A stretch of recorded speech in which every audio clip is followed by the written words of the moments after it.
When you observe the world around you, you see a mix of individuals, some kind-hearted, others with challenging pasts.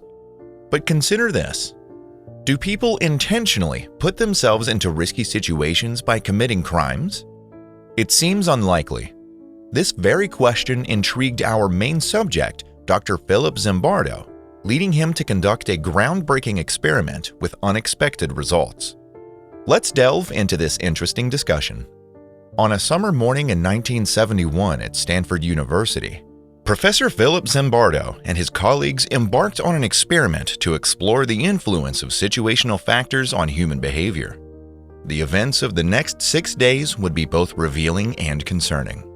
In the basement of Stanford University's psychology department, they constructed mock prison cells and offices for the guards. They recruited students for this study, offering $15 per day as an incentive. The plan was to run the experiment for 2 weeks, but the outcome would soon necessitate a change in plans. Approximately 24 students were selected after rigorous psychological testing to ensure they were healthy and stable. With these preparations complete, the experiment began. Professor Zimbardo divided the 24 students into 2 groups. 12 became prisoners and 12 became guards. Guards received minimal training and no specific guidelines, while prisoners were given basic rules to follow. Initially, the guards merely enforced the rules without much intensity, a quite mild start that was soon to change. By the 3rd and 4th days, the guards began to exert their authority more aggressively, imposing arbitrary rules and punishments. They started treating the prisoners as if they were real criminals, to the point where their behavior escalated to psychological manipulation and humiliation. They also withheld meals, causing visible distress among the prisoners who began to show signs of depression and anxiety. On the 5th and 6th days, the situation deteriorated further. Guards enforced harsh physical tasks and humiliating chores, significantly impacting the prisoners' mental health.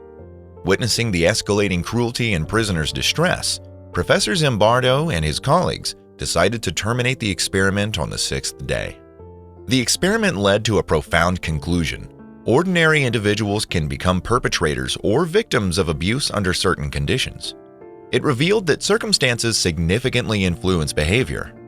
One of the most telling aspects of the experiment was how quickly the participants adapted to their roles, highlighting the powerful influence of situational dynamics over individual personalities. We saw how regular students, when placed in authoritative roles, could become harsh and unrelenting, demonstrating the powerful impact of situational factors on behavior. Does this mean those who commit crimes are simply products of their environment? Are they not entirely responsible for their actions? This experiment suggests that we are heavily influenced by our surroundings, challenging the notion of absolute personal responsibility. The Stanford Prison Experiment has since become a cornerstone in the study of psychology and human behavior. It underscores the extent to which situational factors, rather than inherent personal traits, can influence behavior. This raises significant questions about the nature of responsibility and morality. The ethical implications of the Stanford Prison Experiment are profound. Zimbardo himself has reflected on the ethical boundaries crossed during the study. The well-being of the participants was compromised as they endured psychological and emotional abuse. This aspect of the experiment has led to significant changes in how psychological studies are conducted, emphasizing the necessity of ethical oversight and the protection of the participants. One of the most notable outcomes of the experiment was its impact on our understanding of power dynamics in human behavior. It demonstrated that under certain conditions, people could commit acts that go against their moral principles. This finding has been applied in various fields, including criminal justice, military training, and organizational management, to better understand and mitigate the effects of power and authority. The experiment also shed light on the concept of de-individuation, where individuals and groups lose self-awareness and become more likely to engage in atypical behavior. This phenomenon was evident as the guards began to see themselves as part of a collective authority rather than as individuals responsible for their actions. Similarly, the prisoners started to see themselves as a group of oppressed individuals rather than as distinct persons. In the broader context, the Stanford Prison Experiment has been compared to real-world situations where similar dynamics occur.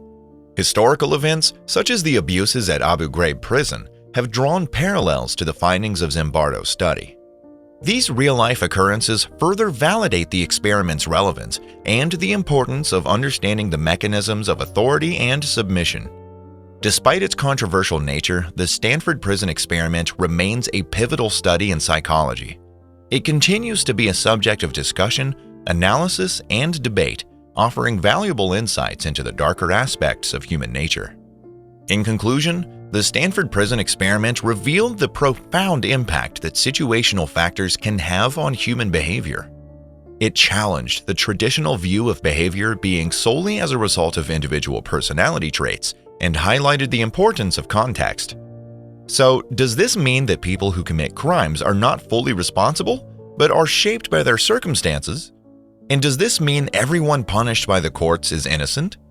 It poses a deep question. Are we all just products of our environment, shaped by forces beyond our control? I hope you've learned something useful today, and thank you for watching.